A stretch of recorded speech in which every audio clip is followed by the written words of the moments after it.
Hello everyone, welcome to PT academic essentials. আজকে আমরা 7টা modules নিয়ে কথা বলবো, যে মডিউলস গুলো পিটি মেইন এক্সামে আপনি অ্যাভয়েড করবেন। এই মডিউল গুলো আসলে কোনো মার্ক কন্ট্রিবিউট করে না, করলেও খুবই মিনিমাল মার্ক কন্ট্রিবিউট করে, যেগুলো প্র্যাকটিস করা মানে আপনার ওয়েস্টেজ অফ টাইম। সো আমি আপনাদেরকে রিকোয়েস্ট করব, আপনারা এই মডিউলগুলো যেগুলো আজকে আমি ডিসকাস করব, এই মডিউলগুলোতে কোনো প্রকার টাইম স্পেন্ড করবেন না, এবং আমি যে ইনস্ট্রাকশনস গুলো বলবো সেইটা জাস্ট ফলো করবেন। তাহলে কিন্তু আপনারা যেই মডিউলগুলোর প্রায়োরিটি আছে, যে মডিউলগুলো মার্ক কন্ট্রিবিউট করে বেশি, সেই মডিউলগুলোতে কিন্তু আপনারা ফোকাস করতে পারবেন। পিটি এক্সামটা কিন্তু ইন্ডিভিজুয়াল কোশ্চেনের জন্য কোনো টাইম থাকে না। ফর এক্সাম্পল, পিটি রিডিং এর জন্য 30 মিনিটস টাইম থাকবে। আপনি 30 মিনিটস টাইমটা পিটির যে 6-7টা কোশ্চেন থাকবে সেগুলোতে কিভাবে ইউটিলাইজ করবেন, এটা সম্পূর্ণ আপনার উপর। সো আপনার এইটা জানাটা খুবই ইম্পর্টেন্ট যে কোন মডিউলগুলো মার্ক ক্যারি করে, কোনটাতে আপনি বেশি সময় স্পেন্ড করবেন, এবং কোন মডিউলগুলো মার্ক ক্যারি করে না, আপনি জাস্ট নেক্সট দিয়ে চলে যাবেন। এর সেশনটা খুবই ইম্পর্টেন্ট, আপনারা শেষ পর্যন্ত দেখবেন, এবং আমি যে ইনফরমেশন গুলো দিচ্ছি এইগুলি জাস্ট ফলো করবেন আপনাদের এক্সামের সময়। তো ফার্স্ট যেই কোশ্চেনটা, যেটা আসলে কোনো মার্ক ক্যারি করে না, আপনারা অ্যাভয়েড করবেন পিটি এক্সামে, সেইটা হচ্ছে reading MCQ choose single answer. একটা রিডিং এমসিকিউ থাকবে রিডিং মডিউলের ভিতরে, যেখানে আপনাকে বলা হবে একটা সিঙ্গেল আনসার চুজ করার জন্য। আমরা কোশ্চেন টাইপটা এখানে আমরা দেখব, তার আগে আমরা একটু দেখতে চাচ্ছি যে ইনস্ট্রাকশনটা আমরা কি করব। যেই এমসিকিউ মানে কয়েকটা অপশন থাকবে আপনার একটা কোশ্চেনের, আপনি আনসার চুজ করবেন, সিঙ্গেল আনসার মানে একটা আনসার হবে।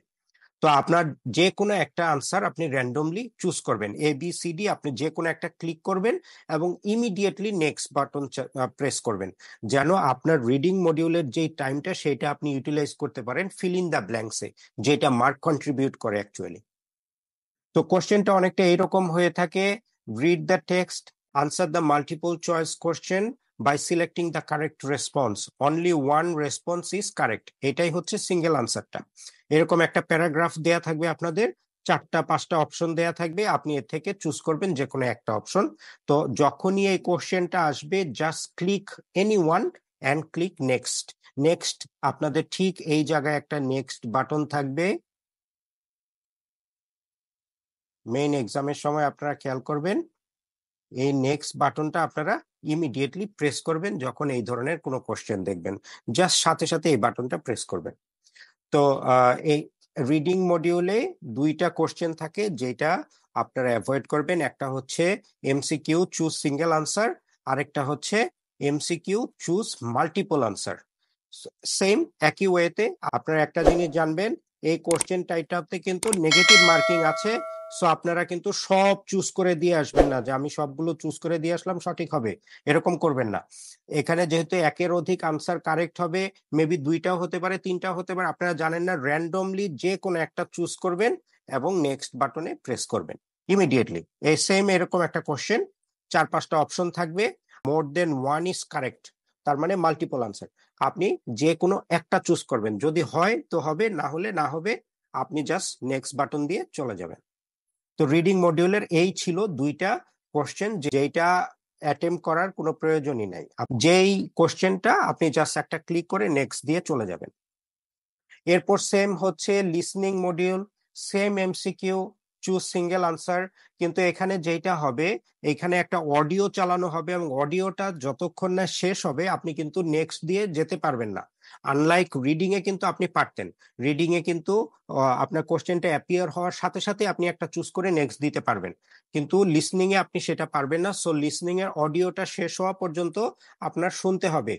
1 মিনিট বা 1.5 মিনিট যে অডিওটা থাকবে, অডিও চলাকালীন আপনি চেষ্টা করবেন এখান থেকে কোনো ক্লু ফাইন্ড আউট করতে। যদি কোনো ক্লু ফাইন্ড আউট করতে পারেন, দেন আপনি ওইটা চুজ করবেন। আর যদি ক্লু ফাইন্ড আউট করতে না পারেন, যে কোনো একটা চুজ করবেন এবং নেক্সট দিয়ে পরের কোশ্চেনে চলে যাবেন। তারপর ফোর্থ কোশ্চেনটা হচ্ছে লিসনিং এর MCQ choose multiple answer. Same way, same strategy, আপনি অডিওটা শুনবেন, অডিও শোনার সময় ক্লু খুঁজে বের করার চেষ্টা করবেন, কিন্তু ক্লু খুঁজে যদি শিওর থাকেন যে এইটা আনসার এবং এইটা আনসার, তাহলেই কেবল আপনি 2টা চুজ করবেন, অন্যথায় যে কোনো একটা চুজ করবেন। আপনি নেগেটিভ মার্কিং দেওয়ার বেশি অপশন দিবেন না।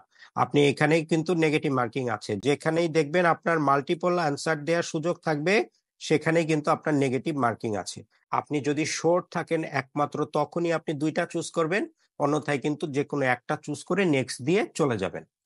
এই ছিল 4টা কোশ্চেন, 4টার 2টা রিডিং এর এমসিকিউ, 2টা লিসনিং এর এমসিকিউ। তো আশা করি আপনারা এখন পর্যন্ত বুঝতে পারছেন। 5 নাম্বার যেটা সেটা হচ্ছে লিসনিং এর হাইলাইট কারেক্ট সামারি। একটা অডিও চলবে সেম, অডিওতে এরকম 4টা অপশন থাকবে, কিন্তু অপশনগুলো সিঙ্গেল কোনো আনসারের অপশন না, এটা এক একটা সামারি। এই সামারি গুলোর কোনটা ঠিক হবে আপনি ওইটা চুজ করবেন। এইখানে একই প্রসিডিওর, আপনি অডিওটা শোনার সময় ফাইন্ড আউট করবেন, একটু বোঝার চেষ্টা করবেন, যদি বুঝতে পারেন ওইটা চুজ করবেন, অন্যথায় যে কোনো একটা আপনি র্যান্ডমলি চুজ করে নেক্সটে দিয়ে চলে যাবেন। তারপরে এটা হচ্ছে সিলেক্ট মিসিং ওয়ার্ড। এই কোশ্চেনটায় একটা অডিও চালানো হয় এবং অডিওটা শেষে একটা বিপ সাউন্ড করা হয়, ওই বিপ সাউন্ডে একটা ওয়ার্ড বসে। ধরেন আমি একটা সেন্টেন্স বলে গেলাম, Dhaka is the capital of Bangladesh and Dhaka is located near the, তো এই নেয়ার দার পরে কি হবে ওই ওয়ার্ডটা আপনার এই 4টা থেকে একটা চুজ করতে হবে। তো আপনি যদি গেস করতে পারেন গেস করে ওইটা চুজ করবেন, যদি গেস না করতে পারেন র্যান্ডমলি যে কোনো একটা চুজ করবেন। বাট অডিও শেষ হওয়ার পর টাইম স্পেন্ড করবেন না, কারণ আপনার লিসনিং মডিউলের সবচেয়ে important write from dictation, listening fill in the blanks, highlight incorrect words, এইগুলোতে আপনার সময় স্পেন্ড করতে হবে। Listening, MCQ, single answer, multiple answer, highlight correct summary, select missing word, এগুলোতে আপনি কোনো টাইম স্পেন্ড করবেন না, এগুলো আপনার জন্য মার্ক ক্যারি করে না। লাস্ট যে কোশ্চেন টাইপটা নিয়ে বলতে যাচ্ছি সেটা হচ্ছে আনসার শর্ট কোশ্চেন। স্পিকিং এর ভিতর যে কোশ্চেন টাইপ গুলো থাকে তার শেষ কোশ্চেন, একটা অডিওতে একটা কোশ্চেন করা হয়, ওই কোশ্চেনের আনসার একটা বা দুইটা ওয়ার্ডে হয়ে থাকে। আপনারা যদি কোশ্চেনের আনসারটা জানেন তাহলে আপনারা ওই আনসারটা বলবেন, যদি কোশ্চেনের আনসারটা আপনারা না জেনে থাকেন তাহলে আপনারা ওই আনসারের ক্ষেত্রে বলবেন আই ডোন্ট নো। তাহলে আপনারা লিসেনিং এর যে মার্ক, আপনি যদি আই ডোন্ট নো বলে থাকেন ওইটা পেয়ে যাবেন। আসলে এটা এই কোশ্চেনটা 5-6টা কোশ্চেন আসে, খুবই কম মার্ক ক্যারি করে, 1 মার্ক অথবা 2 মার্ক, কিন্তু এটা নিয়ে ওরিড হয় অনেকেই। এটা নিয়ে ওরিড হওয়ার কিছুই নাই। অডিওটা শুনবেন, যদি আনসারটা জানা থাকে, যেমন যদি আনসারটা এরকম হয়ে থাকে who provides services in a restaurant, আপনি বলবেন ওয়েটার অথবা ওয়েট্রেস। এরকম যদি আনসার জানা থাকে তাহলে বলবেন, যদি আনসার না জানা থাকে তাহলে জাস্ট বলবেন আই ডোন্ট নো। তো এইটার একটা প্র্যাকটিস আছে, আমরা এটা একটু করি, তাহলে তো আমরা বুঝতে পারবো। আমরা অডিওটা প্লে করি। What is the word for a shape with 3 sides? এখানে অডিওতে বলেছে what is the word for shape with 3 sides. আমরা জানি 3 সাইডস এর একটা শেপ যেটাকে বলা হয় ট্রায়াঙ্গেল, আপনার আনসারে বলবেন ট্রায়াঙ্গেল। আমরা সেকেন্ড অডিওটা দেখি। On what part of the body do people wear bracelets? অডিওতে বলা হয়েছে on what part of the body people were bracelets. So আপনি জানেন আমরা রিস্ট যে পার্টটা, এই রিস্ট পার্টে আমরা ব্রেসলেট পরি, সো এখানে আনসার বলবেন রিস্ট। 7টা কোশ্চেন নিয়ে আমি বলেছি, এই 7টা কোশ্চেন মনে রাখবেন, এগুলো একদমই ইম্পর্টেন্ট না, এই কোশ্চেনগুলো কোনো প্রকার প্র্যাকটিস করবেন না, এই কোশ্চেনগুলো জাস্ট মেইন এক্সামে আপনি অ্যাভয়েড করবেন। ইফ ইউ ট্রাস্ট মি, আমি স্পিকিং এ ফুল 90-তে 90 পেয়েছি, লিসেনিং এ 88 পেয়েছি, রাইটিং 84 পেয়েছি। সো সো আপনি আমার কথা বিশ্বাস করেন, এই কোশ্চেন গুলো কোনো মার্ক ক্যারি করে না, জাস্ট এইগুলো অ্যাভয়েড করেন। তো 7টা আমি আবার একটু রিক্যাপ করি। ফার্স্ট ছিল রিডিং এর এমসিকিউ সিঙ্গেল আনসার, সেকেন্ড ছিল রিডিং এর এমসিকিউ মাল্টিপল আনসার, থার্ড ছিল লিসেনিং এর এমসিকিউ সিঙ্গেল আনসার, ফোর্থ ছিল লিসেনিং এর এমসিকিউ মাল্টিপল আনসার, ফিফথ ছিল লিসেনিং এর হাইলাইট কারেক্ট সামারি, সিক্স ছিল লিসেনিং এর সিলেক্ট মিসিং ওয়ার্ড, এবং সেভেন্থ ছিল স্পিকিং এর আনসার শর্ট কোশ্চেন্স। আশা করি এই সেশন থেকে আপনারা বুঝতে পারলেন যে কোন কোশ্চেন গুলো মার্ক একদমই কন্ট্রিবিউট করে না, যেগুলোকে অ্যাভয়েড করতে হবে। এইটা আপনারা মেনে আপনাদের মেন এক্সামটা দিবেন এবং আপনাদের ডিজায়ার্ড স্কোর পাবেন বলে আশা করছি, এবং সেই সময়টা আপনারা ইউটিলাইজ করবেন অন্য কোশ্চেন গুলোতে যেগুলো মার্ক ক্যারি করে। 20 ধরনের কোশ্চেন থাকে পিটি এক্সামে, সেই 20 থেকে আমরা 7 ধরনের কোশ্চেনকে বলেছি যেগুলো অ্যাভয়েড করার জন্য। বাকি 13টাই কি ইম্পর্টেন্ট? না, 13টাই ইম্পর্টেন্ট না, এর ভিতর কিছু আছে মোস্ট ইম্পর্টেন্ট। আমি আরেকটা ভিডিও করব সেই মোস্ট ইম্পর্টেন্ট কোশ্চেন প্রম্পটস গুলোকে নিয়ে, আশা করি তখন আপনারা ফুল একটা কনসেপ্ট পেয়ে যাবেন। আমার ভিডিওটা যদি ভালো লেগে থাকে লাইক, সাবস্ক্রাইব এবং শেয়ার করবেন, এবং পরবর্তীতে অন্য কোনো ভিডিও নিয়ে আবার আপনাদের সামনে আসবো। Thank you very much.